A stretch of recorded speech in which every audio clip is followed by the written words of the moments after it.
તમે જે લોકોની નજરમાં સારા છો એમની નજરમાં તો તમે સારા જ રહેવાના છો, અને જેમની નજરમાં તમે ખરાબ વ્યક્તિ છો અને એમના માટે તમે ખરાબ છો તો એમની નજરમાં તમે ખરાબ જ રહેવાના છો.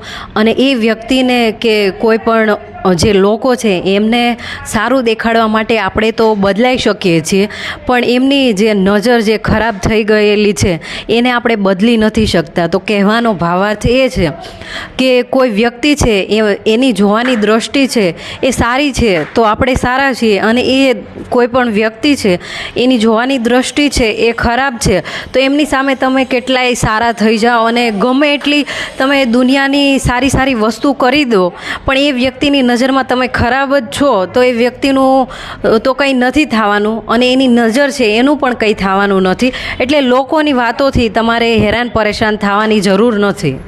ધન્યવાદ.